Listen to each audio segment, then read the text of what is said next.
Hare Krishna. Kadapa airport నుంచి 1 kilometre మేము just ప్రయాణం. ఈ కిలోమీటర్లో 5వ మసీద్, అప్పుడే కిలోమీటర్లో 5వ మసీదు. కడప అంటే మనకు గుర్తు రావాల్సింది అన్నమయ్య, కన్నప్ప, పుట్టపర్తి నారాయణాచార్యులు వారు, తెలుగు భాష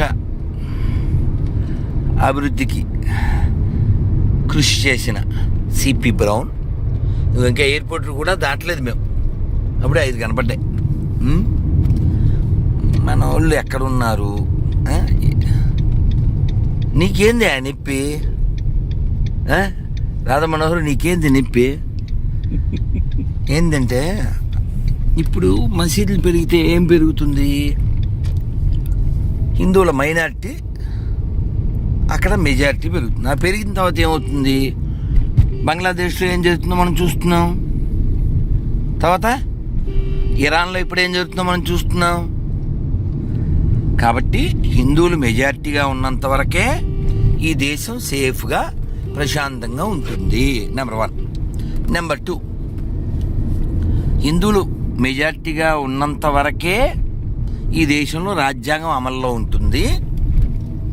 రెండోది, సెక్యులరిజం అనేది ఉంటుంది. ఈ స్టేట్మెంట్ ఎవరిచ్చారు? కేకే మహమ్మద్ గారు. ఇరాన్లో సెక్యులరిజం చూపించండి, ఇరాక్లో సెక్యులరిజం చూపించండి. Show me any secular Muslim country. If it is Muslim country, that is not secular country. If it is secular country, that's not Muslim country. చాలా ఓపెన్గా వాళ్ళే చెప్పారు. క్రిస్టియన్ అయిన వాడు సెక్యులర్ కాడు.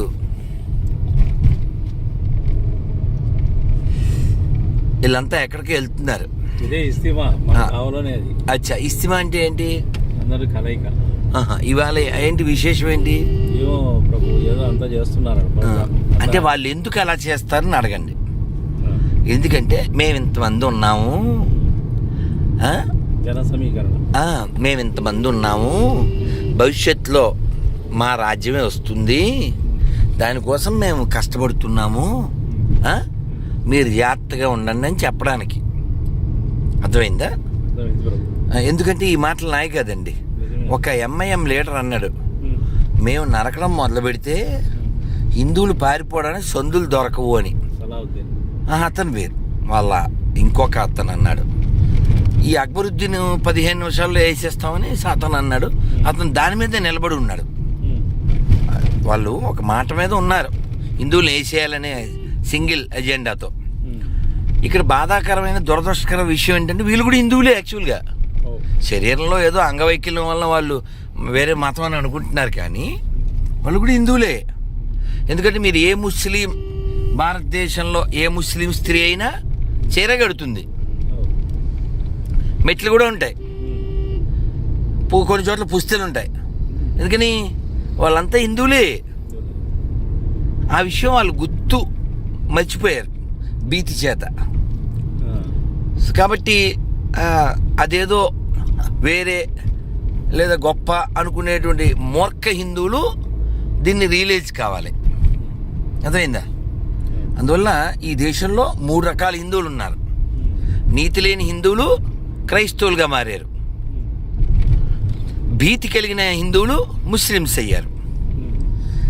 నీతి కలిగి భీతి లేకుండా నా పూర్వీకులు చాలా గొప్పోళ్ళు అని ఎవడైతే చెప్పగలడో వాడు ఒరిజినల్ హిందూగా ఉన్నాడు. ఆ ఒరిజినల్ హిందువులుగో మీరు, నేను, ఈ కారుదోలే రాజశేఖరం, ఇందాక నాగిరెడ్డిపాలెం వాళ్ళు, వీళ్ళంతా నీతి కలిగిన హిందువులు.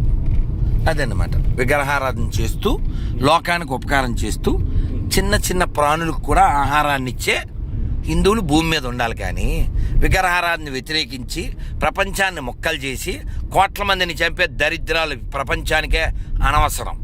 ఇక్కడ భారత్ బాగుండాలి, ప్రపంచం బాగుండాలంటే మనం సనాతన ధర్మాన్ని వ్యాప్తి చేయాలి, సనాతన ధర్మాన్ని మనం ప్రచారం చేయాలి. అంతేగాని అన్ని మతాలు ఒకటి అని సొల్లు కబుర్లు చెప్పకూడదు. ఒకవేళ ఈ వీడియో చూసిన తర్వాత ఎవడైనా అలాంటి సొల్లు కబుర్లు చెప్తే కొంచెం నిరూపిస్తే 10 లక్షలు ఇస్తాను ఆ పోలీసులు సాక్షిగా. 10 lakhs ఎవరైనా నిరూపిస్తే, అన్ని మతాలు ఒకటే అని ఎవరైనా నిరూపిస్తే 10 లక్షలు ఇస్తా. చెప్పి కూడా మనం కొన్నేళ్ళు అయింది, ఆవిడ రాలేదు. రండి, కడపకి స్వాగతం, 10 లక్షలకు కూడా స్వాగతం, ఎవరన్నా రావచ్చు. భారత్ మాతాకి జై. బాడుకో సెక్యులర్ కుక్కలకి బై.